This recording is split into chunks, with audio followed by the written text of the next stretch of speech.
Instagram is free, like Facebook's free. All these different platforms, these social platforms are free. And I'm like, how in the hell are these people making money, man? Nothing is ever truly free in that sense. Facebook grew with our content. You ought to pay us some royalty because it's driving traffic to Facebook. Or Australia had fought Facebook over it. And here's the crazy thing. Facebook deplatformed the news agencies. Australian news agencies suddenly couldn't be discovered because they said, well, we disagree with this and we're just not going to make it available. We are talking about free countries being censored by a platform.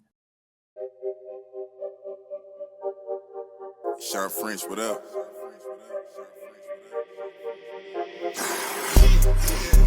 This one luck, I let the pain inspire me. I put my all in everything I'm doing. Up until it's done, I'm me for the entirety. I put it in overtime, I be working. Just know I'ma go for mine, cause I earned it. They watching, I know it's time, I confirmed it. A whole society determined success. What's up, everybody? Welcome back. We got another episode here. I have a really cool individual that created Animoca Brands, and within, very short amount of time was a multi-billion-dollar company. And they're doing some amazing with property rights through NFTs, Web3 development, gaming. And so today I have with me one of the founders, Yat Siu. Welcome to the show. Thank you for having me. It's a great pleasure to be here. Yeah, man. It's so good to see your face and have this conversation with you this morning, and really looking forward to really learning about your company a bit more, and so my audience can learn what's out there. But more than anything, man, just you're going to be kind of teaching me a little bit, right? Because it's not one of those types of companies, for at least me, that I can wrap my mind around easily, right? So for the audience and for myself, why don't you give a little background on the origin story and what it is that you guys actually do? Well, maybe I'll start off a little bit in terms of what it is that we do in Web3 and Web3 is so important. And then I can talk a little about the origin story. The background really is that when we talk about where we are in the web today, actually we live in an environment where we don't own anything digitally. Now, I know that sounds a little bit strange for people who are like, well, how can I own something virtual? Or how do I, what does it all really mean? But when you think about, all the people who have an account on Instagram, as an example, or on TikTok, actually, you're renting their platform. And every time you do stuff, you generate data and you generate value and you bring in all your friends and you create all this attention and they make money from you in the form of advertising. And then actually, what do you get paid for? And almost nothing, in many cases, zero. So you get this thing that appears to be enjoyment and entertainment and having fun. But on the back of it, they make all this money and all this sort of wealth from you. These companies are worth trillions of dollars with a T, right? They're the most powerful companies in the world. And they do it because we give them our data, our time, and our networks. And we help them bring and develop these incredible network effects. And essentially, they're robbing us of it, right? That's the issue that we have in what we call Web 2. And this happens in Facebook, and Apple, and Google, and TikTok, and all those companies, right? They've built this business model where they're really farming our attention. And the form of revenue that attention generates is typically in the form of advertising and platform fees, which is, again, in the trillions of dollars. Like the top 10 companies in the world are actually these companies or companies in service of them, right? So now, what does Web3 really do? So this is a sort of technology called blockchain, which I know a lot of people associate with Bitcoin because that obviously uses that technology as well. But what it really sort of enables for the very first time is the ability to actually own a digital asset. Now, this seems, again, strange when you don't understand how it works on the back end. But really, blockchain technology is a distributed database. They call it a distributed ledger. But really what it means is it's basically data that is distributed across the community who essentially, in a way, safeguarded by running their own data structures, right? So it's like a decentralized database. Now, what that means is that nobody really owns or controls it, which means that when I have something in such a network, it is truly mine and cannot be taken away. Now, for instance, when I'm writing data on something like, Facebook's Instagram, actually that data belongs to them. It sits on their private servers and they can turn it off at any time and change and alter it. So for instance, imagine you have 1 million followers on Instagram and you've got a nice little presence and, you're getting some fame and you're building something. Well, if Instagram doesn't like you, they can take that away. And it happens every day. It happens on X. It happens on other platforms. They simply deplatform you. I mean, I think the most famous example of that is, even when when in the last presidency, when basically at the one prior where Trump was president the first time around, he was, for instance, deplatformed from what was Twitter at the time, because I guess they had some disagreements about what he was writing. Whether it's sort of true or not is kind of beside the point. He actually was sort of silenced because he didn't have his own property. He didn't have his own voice because he didn't really own it. He was renting that platform, and that's where 99% of the internet resides today. We exist in what we like to describe sort of a digital feudal society. And the kings of this society is Apple and Facebook and Google, and they rule over us and they decide our fate. And in the past, rules like antitrust and the government was supposed to protect us from this, but they weren't able to because they didn't understand this construct. Now, what does it mean when you have property rights? Well, when you have property rights of any kind, whether it's digital or physical, you have actually the freedom to transact, and you have the freedom to do with it whatever you want with it, and the freedom to compose and do things with it as you like. So, for instance, if I own my house, I can renovate it, I can design it, I can do whatever I like. I can have the freedom to sell it to someone else. But if I'm renting the house, I don't have that freedom. I don't have that ability. Now, because we also, and this is perhaps even more key, because you have ownership, you can now actually conduct business with other people who actually offer you value and services for that. For instance, the car industry, the ownership of cars, obviously generates billions of dollars in income, but the jobs and services and revenue that's generated from the business of servicing people who own cars is even greater, right? When we're talking about Uber or Lyft or gas stations or parking lots or people who do tire companies, that kind of stuff, and you can innovate on top of that. So this idea of having your own property is really, really, really, really important. And maybe before I go into the origin story, the other thing I would say, the typical criticism people have around sort of a digital property right, that says, well, it's virtual. I can't touch it. I can feel it. How is it really real? Well, the most valuable actually property right today happens to be intellectual property rights. The stuff that comes from our ideas, from our creativity. If we didn't have property rights, intellectual property rights protecting musicians, artists, creators, filmmakers, we wouldn't have that industry. Because actually, it's because we have these kind of property rights.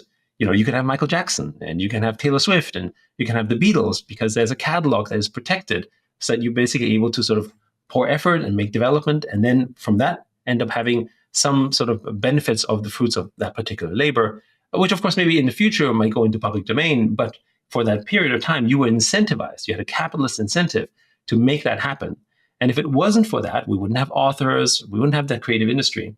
And just for reference, the creative industry, the intellectual property rights, intellectual property, trademarks, trade secrets, patents, that type of business actually comprises almost half of the American sort of workforce, as in close to half of Americans actually are working in companies that really depend entirely on this type of virtual property right, as it were. And the entire sort of virtual property right market is estimated to be about $68 trillion in size today by WIPO. Which is roughly, depending on which day, somewhere between sort of 7 to 10 times the value of all gold combined, right? So just to say, this is a very, very important and meaningful asset in the world. And the fact that we have virtual property rights already in the form of IP is already so meaningful. When you take it to the digital world, the question, we started asking ourselves is, well, where do we spend most of our time online? And where do we generate most of our value? Turns out it's online. In many countries, we spend most of our waking hours online. Every conversation, everything you do actually creates data, which then create network effects. And then they create these incredible products, whether it's a Google or an OpenAI. But yet here we are, our data has enabled the creation of these companies. And yet, what do we get for it, right? And so that's actually the mission, sort of the vision and mission of Animoca Brands, which is a way in which, through what we call tokenization, using blockchain technology, we can actually more fairly distribute the value of the efforts that we have created. Right? And we used to say our own labor was valuable, and it is. But what we've transformed today is that it's no longer just, or maybe even less so, especially with AI and robotics, sort of the labor of our hands, but the labor of our mind that really matters here, right? So that's kind of the context of what it is that we do at Animoca Brands, and maybe just sort of to give you some examples. I mean, yes, we are a multi-billion-dollar enterprise. We have invested in over 573 companies in the space. And I think we're one of the largest companies in this area, starting with gaming and sort of culture and entertainment, But of course, reached out in all these financial services and other areas as well. I mean, thank you for that explanation because, as a creator, right, I have a lot of intellectual property, even the things that I put on these other platforms like Megaphone or Instagram, Facebook, and X, like, we don't really understand, a layperson doesn't understand that, okay, that's not ours. I mean, the actual content that we create, yes, it's ours, but once you put it on that platform, it's for somebody else. Like Instagram owns it.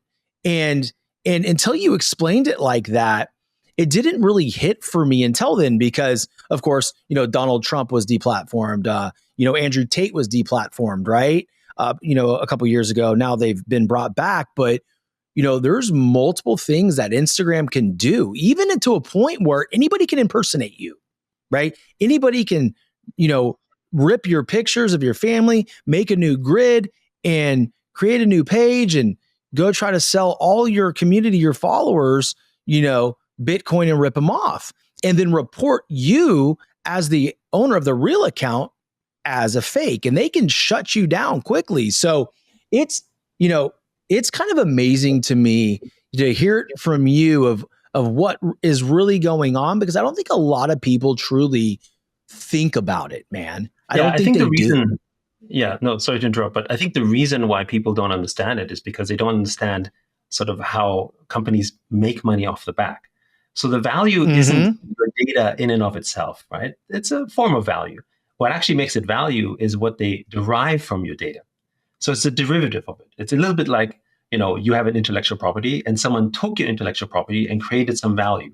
Well, in the normal construct, you should be entitled to something. Is it a royalty? Is it accreditation? That kind of stuff, right? I mean, notice, for instance, when you ask ChatGPT a question, it gives you all sorts of fantastic, amazing answers. But what I typically do is in an essay, I always sort of ended off with cite your sources, because I want to know where you got your data from. And, OpenAI doesn't give that right away. And so as time goes on, the behavior starts to change, where you start thinking, oh, OpenAI, you know so much and you have all the answers. When in fact, actually, that knowledge is entirely derived from the entire internet and from everything we put together. And it's not just about money, because money is, it's one element. It's actually about accreditation and from, hey, I got inspired by this content, or I went to this Reddit group, or this is this user. Like that type of stuff is important. We go to school, and when we rip other people's content off, we get it's called plagiarism, and we get a fat zero. But when OpenAI gets to do it, it's okay. So there are a whole few elements around that. Yeah, exactly, right. But it's a whole few elements of things where that really doesn't make sense. But because we don't understand what happens on the back, and we've been so disintermediated from the process because we don't understand how value is generated, from data and what it can create and the power that comes from it, we freely give it away, right? And that's understandable because we don't understand the mechanics, the machinery, the development, the code on the back end. We just expect it to work. But there's incredible values generated. There is a reason why the biggest companies in the world are, in fact, these data companies that own our network effects. In fact, the top companies are, and they're worth trillions, right? It's so crazy because, when you're talking about the back end on how these big platforms make money, it was funny because I think it was maybe about 1.5 years, 2 years ago, I was thinking all these platforms like, wow, like how are they making money? X is free unless you do like a bumped up subscription, or Instagram is free, like Facebook's free. All these different platforms, these social platforms are free. And I'm like, how in the hell are these people making money, man? Because, again, like, what's that? Nothing is ever truly free in that sense, right? There's always a price to something. Exactly. Right. So it's just interesting to hear, man, because again, I think most people walk around thinking, man, this is a really cool thing. It's free. Yes. How they make money, what happens, and I think what happens is that when they sort of, when they sort of make the appeal of free, the other problem is that it actually abstracts away our idea that there is a cost involved and that there's a value received, right? And so as a result, we also became habituated to this idea that this type of stuff ought to be free. So for instance, if you recall, there's all these arguments before where media outlets were saying, well, you know what? Facebook grew, or these sort of platforms grew with our content. You ought to pay us some royalty because it's driving traffic to Facebook. You might remember Australia and Canada and other countries had fought Facebook over it. And here's the crazy thing. Facebook deplatformed the news agencies, right? I don't know if you remember, but Australian news agencies suddenly couldn't be discovered in certain places because they said, well, we disagree with this and we're just not going to make it available, right? I mean, and this happened to Canada as well. So we are talking about democratic, free countries essentially being censored by a platform. That's how powerful they've gotten. And again, it's because actually they've taken the data, they've created value, and now they've become the platform, and we're sort of dependent on them. And they've created this sort of feudal, sort of serf type of relationship where we have to somehow serve them to exist, right? And that's actually the problem here. And that's actually what, frankly, blockchain solves in this sort of whole framework of digital property rights. And it was first really encapsulated with this idea of owning your own digital money, which is basically Bitcoin. That was the origin story back in the early days when it was really, you could almost call it an experiment, right? And it was a different type of revolt. It wasn't against the platforms. It was more against central banking, which was a different type of, let's call it violence in terms of, well, you have money in your account, but you know what? We're going to have to do something, and we're just going to do QE, as in quantitative easing. And they just printed trillions of dollars, devaluing the value of your money in your bank account, effectively making everyone's savings account poorer. But most people didn't really understand that.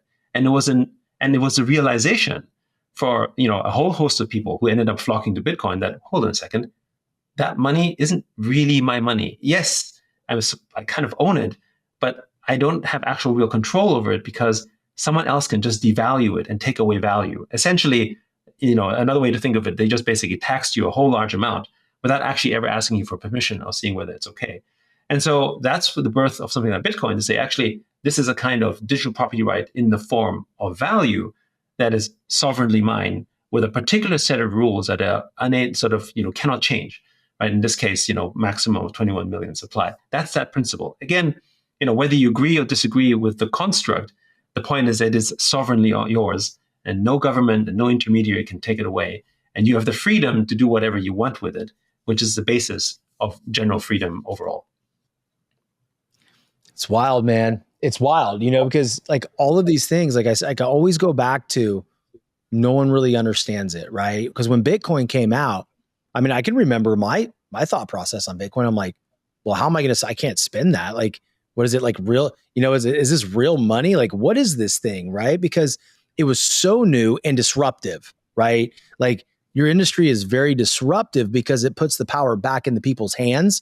And, big agencies, big companies, and the government may not want that, right? So how does Animoca Brands help just people in general understand this concept, but also for somebody that's not a major brand or just someone that is a normal citizen walking around? How do they become involved in something like this so they can start, like you said, owning what they really have? Well, we started off with, blockchain gaming or Web3 gaming, as it's now more commonly known, because we sort of had this theory, which, turned out true, especially in Asia, that if you're a gamer, which, by the way, is most of the world, I think 60 to close to 70% of the world games or plays video games, which is roughly, yeah. I mean, that's about 3.4 billion people play games on a regular basis. Wow. So it's from an online population anyway. That's like close to 60%, and it's also the cheapest form of entertainment in terms of sort of, I guess, media, like cheaper than movies or that kind of stuff. Also because the hours of entertainment you have in games. But what happens inside those gaming economies is actually already forms of value. So, for instance, if you ask your kids what they want, they probably want a skin in either Fortnite or something in Roblox, for instance, or they want Robux or V-Bucks or that kind of stuff. So they already value virtual items, right? And the skins and items they purchase are flex items, just like, a Gucci bag or having a Porsche or having a Rolex. And I think that's the other thing as well, which is that sort of the difference between physical and digital flex is actually nothing, in the sense that the value is already virtual to begin with, right? You don't buy a Rolex to tell the time, right? Nor do you buy a Birkin bag to put stuff in it, right? What you really do is you buy it because it says something about you and the status of who you are, and it's part of, maybe it's a flex or maybe it's a community as well. Like if you I mean, if you have a Rolex watch, then you are a member of that community, and other people who have Rolex watches are like, oh, you've got a Rolex too. Well, here's mine, here's that. And then immediately it creates a kind of bond between that. And we see this in all sorts of things. They don't have to be valuable, but we create affinity and affection to these items because we are ultimately social creatures, and we create social value out of that. Now, this comes down to sort of the other point before I go then into sort of, how we get, how one can get, what we do and how we get people involved, which is that the most valuable thing about our human time and attention is our social graph. I mean, we are social creatures. We make friendships. We are connected this way. We want to be part of a social network, which is why we are members of a country or a club or a community or our family, right? These are maybe our own subgroups, but they're ultimately still about social connections. And maybe some of us are more social than others, but we're ultimately still social. Like, we don't live entirely individual lives, right? Even the most introverted person still has a circle of friends that maybe is a very close circle, but it's still a social circle. And there's an energy around that basically fuels us as humans. That's who we are. And what basically the social media platforms have done is they've harnessed this to their effect and basically really monetized that and in some ways weaponized that, right? So that's kind of the situation. And we don't have the freedom once we're in it to really leave it, because if we do, we leave everything behind. Like if you say, you know what, I don't want to use Instagram anymore. Well, everything you built on Instagram, you can't take that with you because it's never yours to begin with, right? It's not your likes, it's not your follows, right? If you shut it down, you literally have to delete the account, which means you lose everything, right? That's because it was never yours to begin with, right? Whereas, if it was your property, you would have the freedom to take it somewhere else, whether it's your status, whether it's your items, whether it's your followers, right? Now, through things like tokenization, for instance, this thing that a lot of people were sort of thinking was controversial, which is NFTs, because they're going up in value and because they're speculative in nature, in some cases because you can trade them, right? Which, by the way, is also true for Pokemon cards or stamps or even Rolex watches, right? I mean, I can trade them if I wanted to. But the reason, and I think this is often forgotten, value aside, the reason why I can trade them is because I have the freedom to do so, right? So meaning that you have the freedom to buy it from me, I have the freedom to refuse it, and that's fine, right? And that's the point here, right? It's not necessary to say, oh, look what value it could achieve. I mean, that's part of it. The real fundamental fact is that I have the freedom to sell it to you, and I have the freedom to buy it from you or refuse to buy it from you. That's the construct here, right? And once you give freedom to any object, a market will develop, right? And that's basically the whole point about sort of the base theory of, basically a sort of modern economics and capitalism is that, you want to have a reasonably free market so you can have that price discovery of the things that there is true demand and supply for. Because, maybe there's no demand and no supply, and that's okay. Or when there's no demand, and it doesn't matter how much supply you have, nobody will buy it anyway, and it's a failed product, and on it goes. Right? And I think a lot of people are familiar with this in the physical realm, but they're just not familiar with the virtual, even though they're kind of the same. Now, what Animoca does is we started with the gaming side because we wanted to onboard people around it. And we discovered a few interesting things that gamers, particularly in Asia, not so much in the West, we can get into that a little bit later, basically started to really like this because they appreciated the idea of owning their digital assets and digital time because, they're already spending money on it. So why shouldn't they own it, right? That's kind of the first part. But then what we also realized, and this is the key of this, is that they started actually learning about money and value because essentially they became more financially literate because now they had something that they could trade and sell if they wanted to. Now, in the physical world, we have things like, for instance, if you're a kid and you start having a Pokemon card and you're trading the Pokemon card, actually you start to learn something about money and value and the different type of social interaction, which is, how to sell or how to buy or how to negotiate. I mean, those are actually aspects that we learn as well in the form of that sort of financial system. And we weren't really able to do that digitally. And the reason why this market took off, the entire sort of digital asset space, as one might sort of call it, is now about 3.4 trillion in size. Now that is major, right? And so at a 3.4 trillion market that was basically almost non-existent less than 10 years ago, it demonstrates actually what happens when you enable markets to be free. Some stuff starts to develop, and then you have true price discovery as a result of that. And people started to learn about how is value created, and what is something that sort of is important to me, and what's the price, and that type of financial literacy started to expand. And so we actually think part of our mission, when we say pushing digital property rights, is actually also, as a result, making the world more financially literate. And our contention is that most of the world is actually not financially literate at all.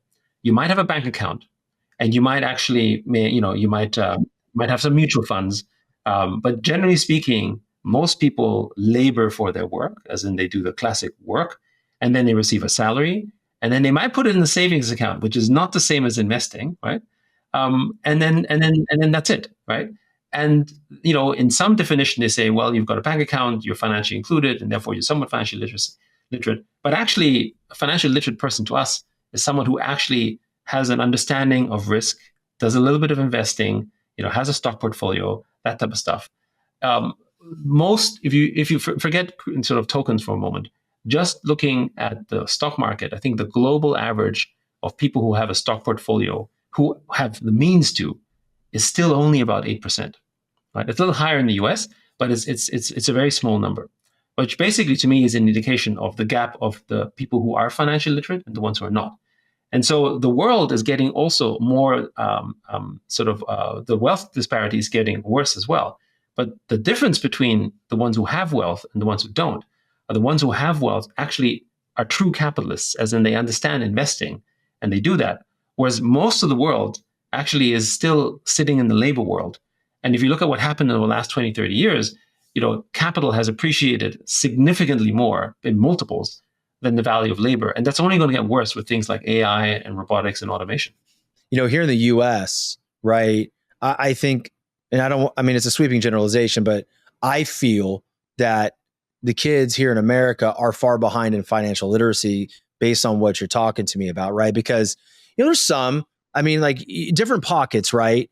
If you have affluent families, right, I hear conversations of, me and my dad are learning how to trade. We take a stock and man, some baseball teams that I've coached at a high school here locally, there was people that were like, hey, they're talking about stocks before practice. And, I think that's really cool because it's not happening a lot. And I think that is where it's very dangerous for children as they become, teenagers, then young adults, and they don't understand financial things. And quite honestly, I grew up and that wasn't a thing.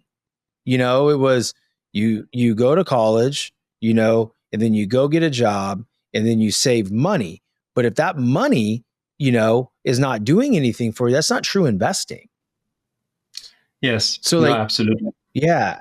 it's interesting because it's not something that's widespread, man. And it should be. And I would imagine most countries, or some countries, are way far ahead of us in those regards, based on what you're saying. It comes also a little bit with this original promise, which is that money was meant to be a store of value, not just a medium of exchange, right? And that was also because when it wasn't that long ago, I think maybe 50 or 60 years ago, where America still had the gold standard.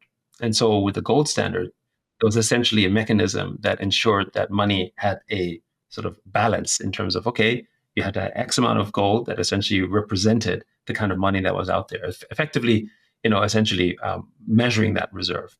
And this is kind of where, the role of economics started to shift and change as well, right? Because of things like economic crisis, like for instance, like the very first, the Great Depression, sort of led people to think about sort of, oh well, maybe we need different economic policies to deal with the kind of problems, problems we have. And so inflationary politics and inflation economics started to be introduced, specifically sort of Keynesian economics. And so the idea there basically was that, well, to stimulate the economy, we need to basically sort of, put more capital into the market. And lo and behold, people start spending. But then you create inflation, right? And you're supposed to basically sort of draw that back. But of course, from a political standpoint, it's unpopular to do so.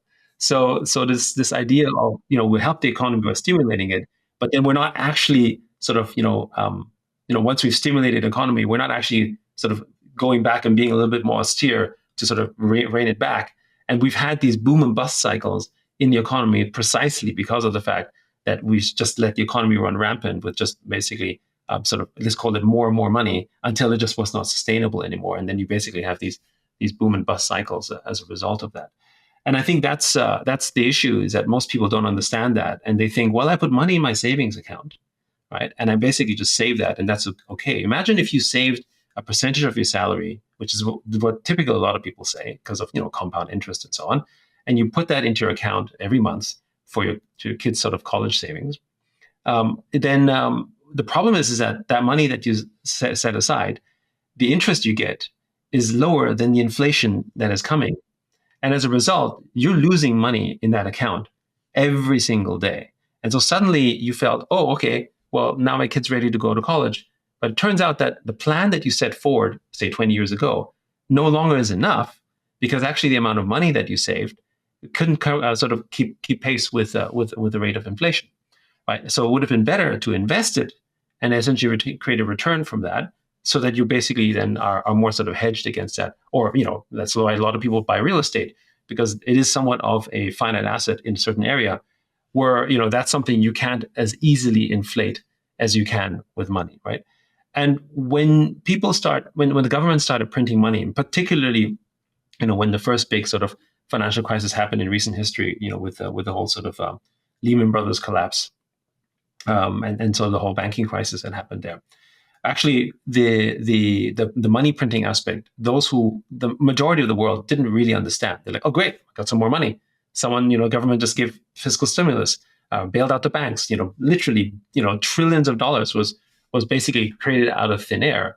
But what they really did is they devalued the value of our money in real money terms by, basically, so 30, 40, 50% over time. And that's also why, if you look at the charts that shows the money supply, really since that time, it's astronomical, right? It's gone up by trillions and trillions of dollars more, which is also another problem, because of course it adds to the debt burden as well. And if you have high interest, which is exactly what your current administration is trying to solve, then you're paying even more interest on debt on top of debt. So again, this is the crisis at hand, and that's because people have not been financially sort of and fiscally responsible. But our contention is that if more people in the world are financially responsible, including your citizens at large, then you wouldn't get to that situation, because they're going to be more measured and they're going to plan better. And so you can see this in other nations around the world where that's better, most notably places like China, or let's say Hong Kong, or basically in many parts of Asia. And the reason is partially because the financial literacy rate is much higher, because people talk about money the whole time, but also because over the last 30, 40 years, they've developed around a capitalist framework that made life better. And what happened is that if you look at Europe and America, you've basically enjoyed sort of freedoms and a democratic system and that kind of safety and stability for basically all your living memory, for the most part, right? I mean, yes, there was a big war with World War II, but for the most part, you didn't have to worry about, well, a house that you have might be taken away from you. Like that's not something you ever worry about. And so you tend to take it for granted. But, that was not true in Asia 40, 50 years ago, right? I mean, most of the countries were sort of run by tyrants and was despotic in nature. Right? You didn't have any control, right? It was these dictatorships that ran it.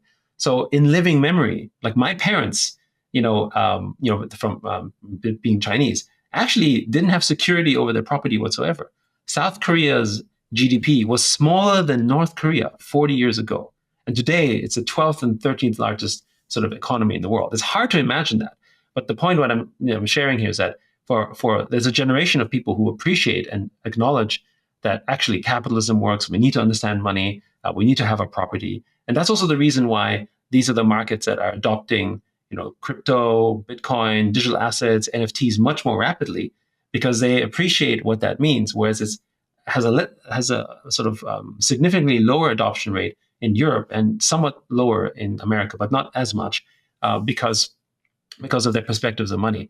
And you can see this in your politics as well, right? You've got one party that's all about capitalism and entrepreneurship and their construction of growth and I guess money. And then you have another party that's actually somewhat anti-capitalist and very much against people with money, and basically has this sort of is almost vilifying people who have money, because if you have money, you must be doing something bad, which was not the America that I knew when I first sort of went to the US back, I don't know, this was like in the 90s, right? And of course, America was going through a recession then.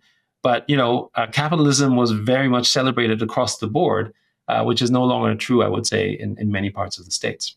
Another a bunch of interesting points, right? And when you look at, recent memory, like your parents, they didn't have security over the property. And as you mentioned, in America, if you have that note and you're making the payments, like you have the Homestead Act, like you're good. Like you're good, right? Like that's your home, unless you just lose your job and just say, you know what, I can't make the payments anymore, then the bank will take it back.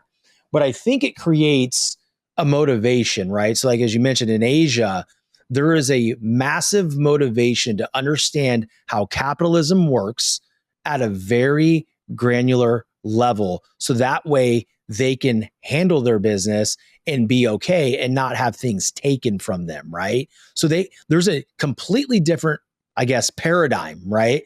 Whereas if someone's grown up in Asia, especially with parents that went through those times, to whereas we're here, like, hey, you're good. Like, they can't take this from you. So there's a different level of motivation, determination, and discipline in these other countries to understand money a lot better. Yeah, I think also the other thing is that, money is something you can actually teach children at a very young age. And you see that effect, in Asia, because, for instance, in Hong Kong, and, one might be horrified by this idea that, children basically go to horse races and, they don't necessarily bet themselves, but they watch their parents bet. And we're talking about play money here. Like, we're not talking about like serious gambling. It's more like, hey, we'll have some fun. It's like a social thing. But immediately when you do that, you sort of start to introduce that. And I remember, so I grew up in Europe, right? And we're talking about a long time ago now, sort of in the 70s and 80s. And we couldn't talk about money at all. Money was like, oh my goodness, like, I remember my parents were, particularly my mom was an artist. So you don't talk about money, right? You just do your craft and you get paid for it, sure. But to talk about money was kind of rude, and you're weird if you do that, right? And as a result, we completely take away something that actually is how the world operates. We're actually sort of, it's to me, it's no different than saying, well, we shouldn't talk about computers. Don't use technology. I mean, sure, but then you're not competitive in the world anymore. Like you completely lack digital literacy, and you can't operate when you don't know how to do that, right? You can't just say, let's not do that. And that's that. It's that environment. Then when I came to Hong Kong, later in my sort of beginning of my professional career, I was taking the train, and I was sort of on a race day, saw how sort of a dad was teaching his child how to bet on horses. My first reaction was like, that is insane. Why would you teach your child to gamble? But now I've come to realize that actually he's just giving his insight as to how he's taking, a risk, right? And yes, it is a gamble, but actually in life, we gamble all the time, right? When we start a business, when we frankly, in some ways, I'm not talking about just stock investing. I mean, I would argue that, we would gamble with our friendships in terms of, should I spend time with you? Is this someone that, like I take you out for dinner? I spend time. I might not be spending money, but I'm spending my time, which is another form of capital, to basically invest in you. Like, we're investing type creatures. We're social investing creatures. If you go on a date, or if you want to basically woo someone, actually, that is probably the deepest form of investment you're doing in one form or another. And that's not necessarily financial, but it's still a big sort of commitment of your emotional capital.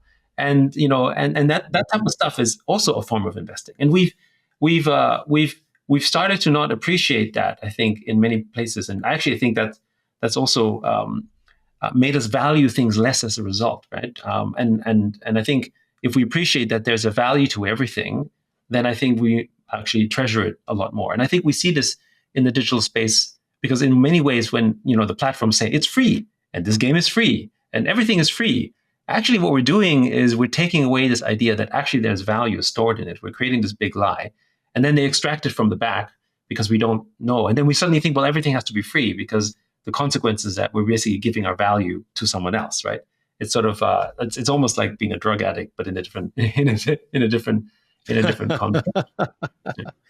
No, it's a good point, right? Because you look at, I mean, even in our household, man, just straight up, like, my son will come up to me, on my phone, and be like, because they don't have phones yet, right? They're still too young. I'm not opening them up to that world, right? Because particularly social media, Like, I don't want my children seeing that right now. Their brains they're not formed yet. And that's dangerous, right? But when they come up and goes, can I get this app? I'm like, how much is it? Oh, it's free. Oh yeah, go ahead. So when I'm teaching him, if I really break it down and I'm kind of evaluating this and I'm listening to what you're saying, it's like, I'm somewhat teaching him that you can't have it unless it's free. So how could he ever have healthy money programs? Right?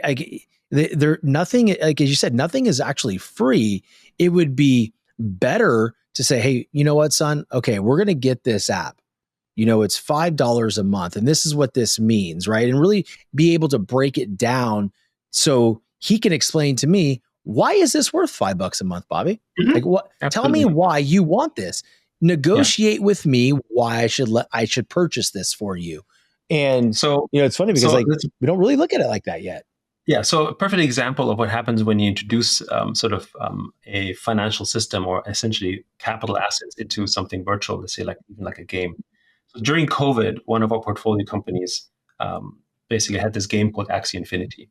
And you might have heard of that game. It was at one point very, very hot. It's still a popular game, but of course, when sort of the hype cycle is not the same as it was. Which one was it? It's called Axie Infinity. Yes. Okay. And some people may have heard of that, right?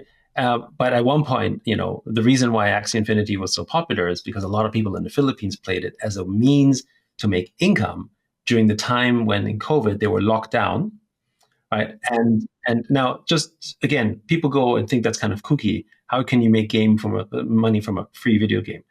And to understand that is, and this is actually the business, a part of the business that we're in, which is basically blockchain gaming, is that actually in the world of gaming, in the freemium business model, remember, when you're playing Candy Crush or when you're playing Clash Royale or any of those games, it's free, right? But there's a small percentage of people that pay. And that industry average is 1.8%. And typically, if you're a good game, you can get 3 to 5% conversion rates. That means 95% or more of the people who play games never pay a dime, right? And so you kind of wonder, oh my goodness, like how do they make money? So, and that's why it's difficult to sort of understand why sort of a blockchain game can be paying someone. Well, here's the thing. Those 5% or less that pay money actually are paying for the entertainment provided by the 95% who are essentially creating that entertainment. Imagine going into sort of a game of Fortnite with a first-person shooter and you're the only person on the field. Not very fun, right? It's like going to it's like playing a game of chess and there's no opponent. So you wouldn't do anything, right? But what happens is that I'm enjoying my game because I have other people to play with or to shoot or whatever that is, right? And so really, the people who are playing these games who think they are free, they're actually the entertainment for the people who pay, right? That's that. So and that industry is a $200 billion industry. And again, off the back of it, you're not thinking that the gaming industry is a $200 billion industry off the basis of so-called free, right? But actually, that's how they're generating the revenue. So there's a value. And what a blockchain game can do is it can actually attribute the value and then pay it to you essentially. Well, there's this person who ended up, paying $100 or $200 to enjoy this game because of the way you interacted with them.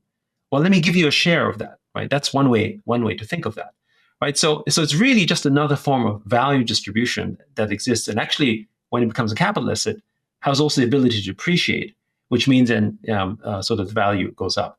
But the point of the story is that after sort of COVID was gone and people were free to do work and sort of do whatever they wanted to and finally travel the world again and do their sort of traditional jobs, a significant portion of people continued to play the game and bring in their communities. And then they started, because these people in the Philippines that were playing Axie Infinity don't even have a bank account because they only make like $5 or $10 a month. So this is not, it's not sustainable in a bank account. But through a wallet, a digital wallet where they can have the digital assets in their crypto, they were essentially now banked. And then they started making some money. And then they had the ability to invest in things like Bitcoin or Ethereum or other tokens that they couldn't do before. And lo and behold, they started to become financially literate and somewhat financially onboarded. And they started to learn about that, right? So that's kind of really the story here. With things like Bitcoin and crypto, what's really happening is it's an entirely new wealth class that's been generated from basically this new asset class that brought wealth to new people that would not normally have access to. And these cycles are normal, right? I mean, for instance, the people who bought real estate in New York or in Miami, for instance, not so long ago, would have made wealth.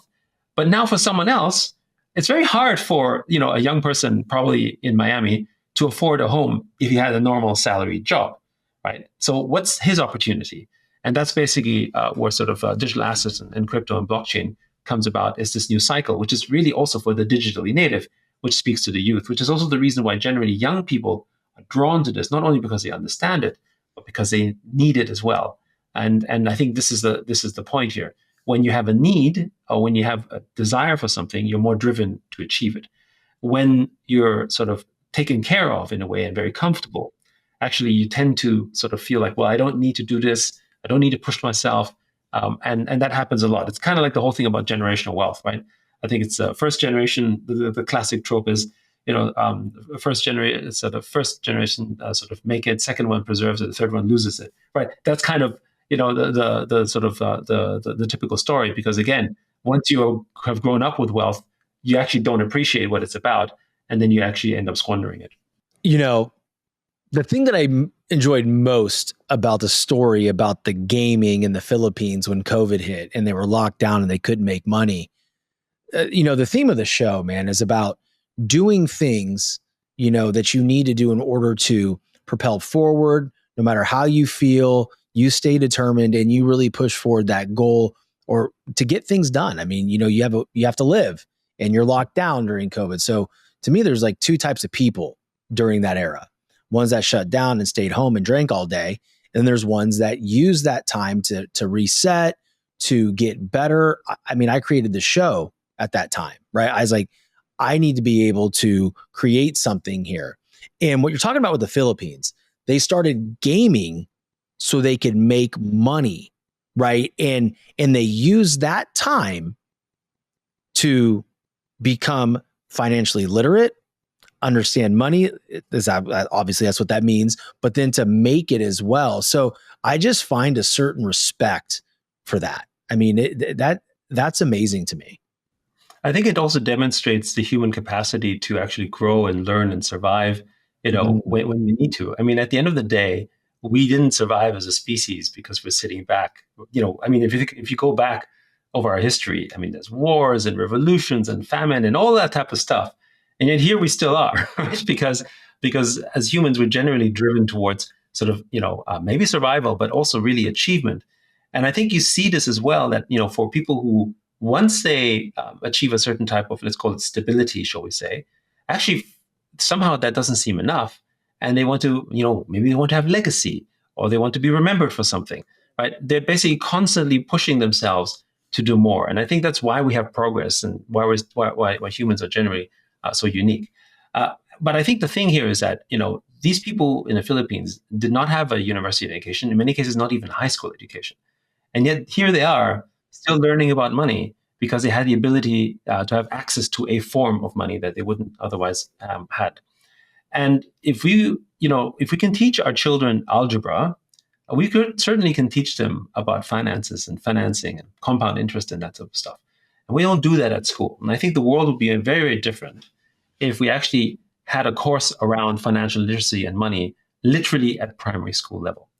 And right now, our kids learn it really from interactions between baseball cards, Pokemon cards, and those type of interactions, which has, I think, sort of gone away because, in part has gone away because the physicality of the world has changed.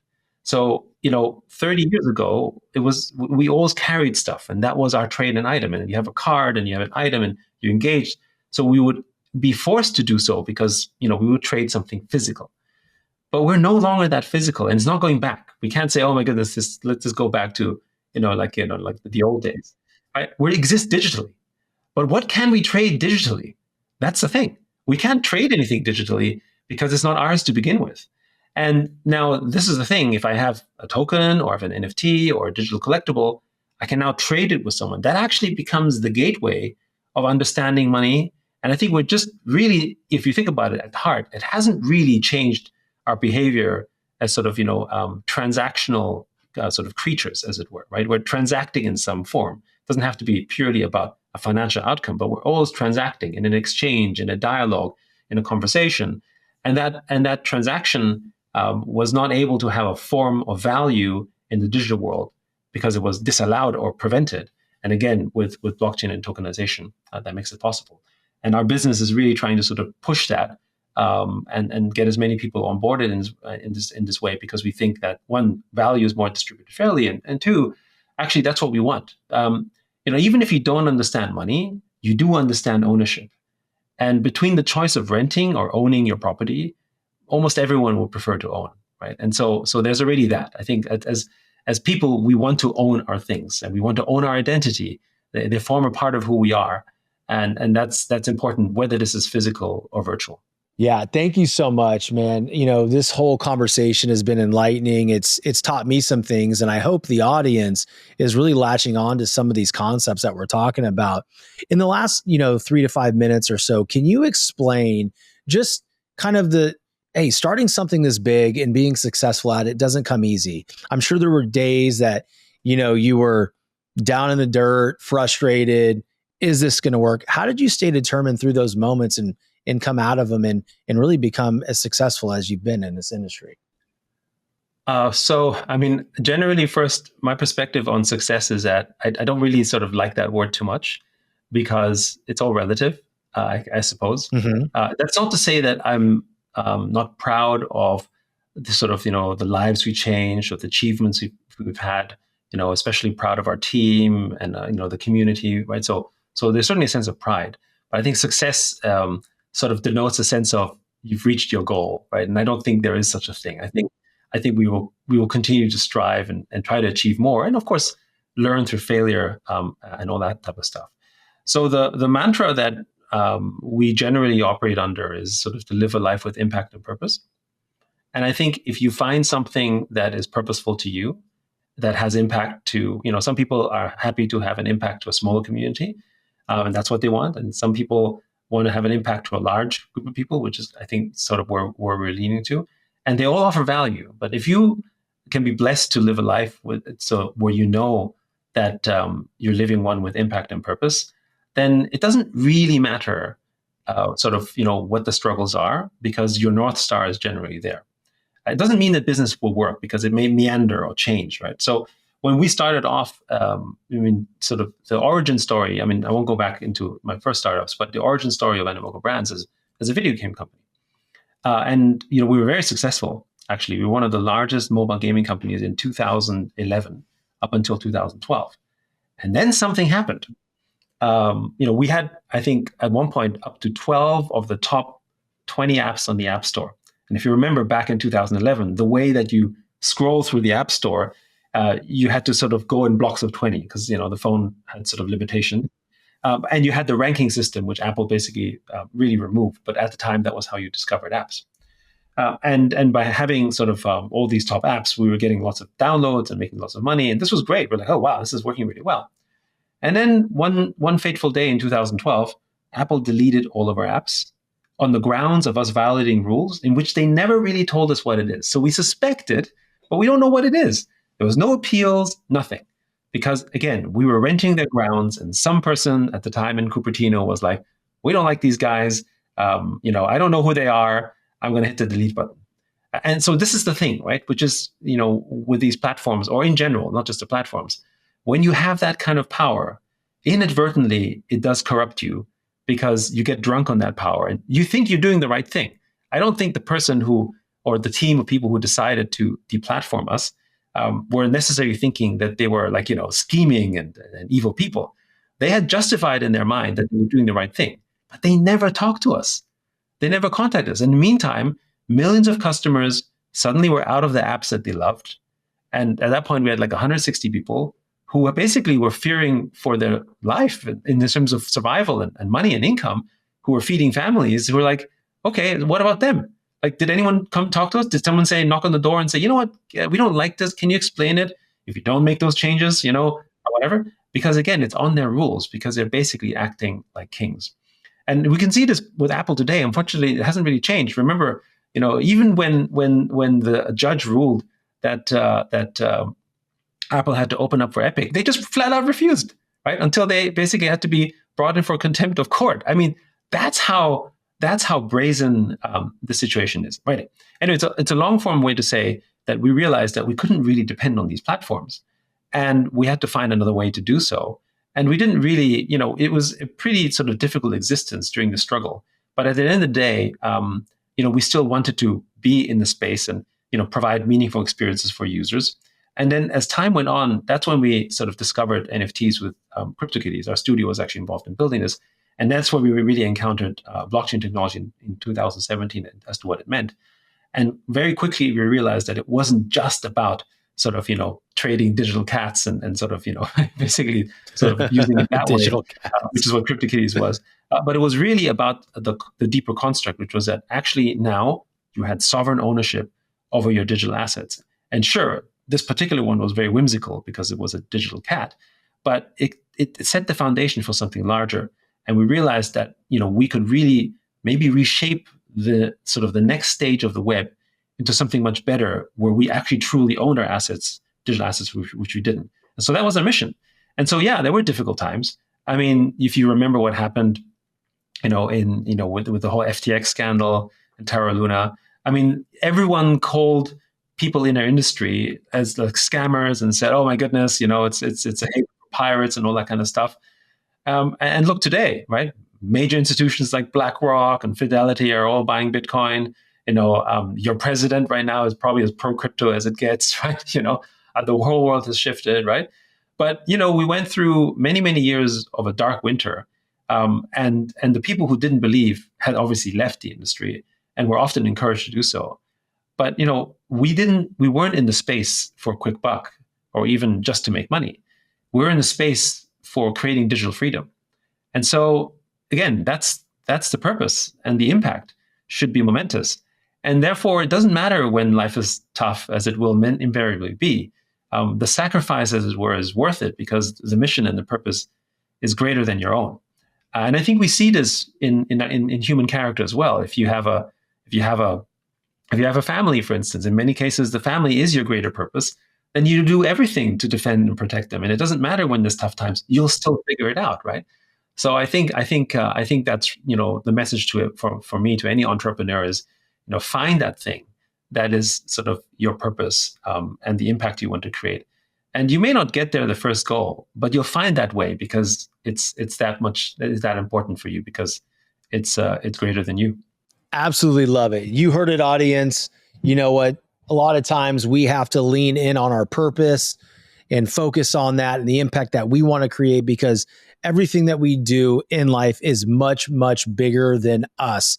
Everybody needs to find their purpose and propel forward. Because again, I always say, guys, it doesn't matter how you feel in the moment.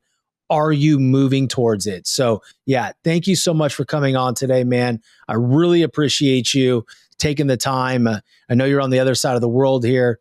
Super great to connect with you, and the value you gave the audience today was second to none. And to the audience, guys, really take that in. All right. No matter how you feel today, I need you to go out there and chase your dreams, provide the impact and the purpose that you have to your family, your friends, and the community. And until next time, stay determined. Shawn French, what up?